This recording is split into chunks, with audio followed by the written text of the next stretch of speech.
মহিষাদলে hooking এর বলে 10 বছরের শুভম রানা বন্ধুদের সঙ্গে খেলার সময় বল কুড়াতে গিয়ে বিপত্তি। এই ঘটনায় দোষীদের শাস্তি দাবি তুলেছে এলাকাবাসী সহ পরিবার পরিজন। শুক্রবার বিকেলে মর্মান্তিক এমন একটি ঘটনা ঘটে গেল মহিষাদলে। জানা যায় একটি ফিশারির বিদ্যুৎ নিয়ে যাবার জন্য হুকিং করে তারটি নিয়ে যাওয়া হয়েছিল। মহিষাদল রবীন্দ্র শিশু বিদ্যালয় 4th শ্রেণীর ছাত্র শুভম। আজকে তার পরীক্ষাও ছিল। একটু সময় ফাঁকে বন্ধুদের সঙ্গে বল খেলছিল। শুভম বল খুঁজতে গিয়েই সেই তারে জড়িয়ে যায়। বাড়ির পরিবার এবং আত্মীয় স্বজনের অলক্ষ্যেই ঘটে গেল দুর্ঘটনা। পরে দেখতে না পেয়ে খোঁজাখুঁজি করলে রাস্তার ধারে এক কোণে শুভমের দেহ পড়ে রয়েছে। তৎক্ষণাৎ শুভমের বাবা গৌরাঙ্গ রানা তাকে তমলুক জেলা হাসপাতালে নিয়ে গেলে কর্তব্যরত চিকিৎসকরা তাকে মৃত বলে ঘোষণা করে। গোটা ঘটনায় শোকের ছায়া নেমে এসেছে এলাকা জুড়ে।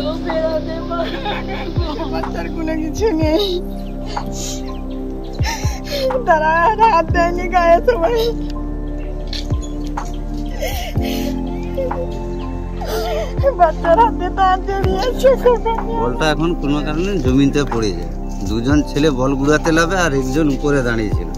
আর তারটা নিচুর জন্য সে বাচ্চাও অতটা লক্ষ্য করেনি, তারটাতে হাত দিয়ে দিয়েছে। এবার তারা ছোট বল খুঁজে দিচ্ছে জমিনে, আর একে যে কারেন্ট শর্ট দিয়েছে এও তো কোনো আর আওয়াজ করতে পারছে না।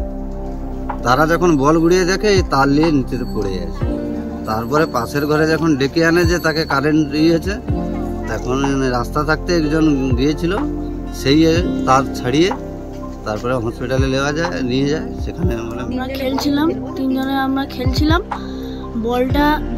বলটা জলায় গিয়ে পড়েছিল। আমি আর শিবম মিলে খুঁজছিলাম। ওকে বলেছিলাম যে এখানে আসতে না, তুই ওখানে দাঁড়া। তারপরে আমরা বল খুঁজলাম। ও কখন তারটা ধরে এসে যে ওখানে মানে কারেন্টে শর্ট খাচ্ছে ওটা আমরা লক্ষ্য করিনি। তারপরে লক্ষ্য করলাম যে ও কারেন্টে শর্ট খাচ্ছে। তারপরে আমরা ওকে ডাকলাম যে ওই দিনটু উঠ কি হচ্ছে তোর। তারপর লাইন নিয়েছে লোকের পাবলিক বাড়ি থেকে। লাইনটা যে তার কাটা তারা অতদিন লক্ষ্যও করেনি। আর ছেলেরা খেলছিল, এখানে 2-3টে ছেলে। এবার বলটা গুড়াতে যা তার কাটা আছে তো জানেন, তারটা খুব নিচুতে ছিল। এবার বাচ্চাটা তারে হাত দিয়ে দিয়েছে, শর্ট লেগে গেছে। সে বাচ্চা কখন পড়ে আছে কেউ জানেনি। আর দুটো বাচ্চা বল গুড়ানো নিয়ে ব্যস্ত, তারা বল পাচ্ছেনি। সেই পজিশনে তো যখন রাস্তা দিয়ে পাবলিক লোক গেলো, তারা দেখেই ছাড়াইলো। যখন ছাড়ায় তখন বাচ্চার অবস্থা খুবই খারাপ।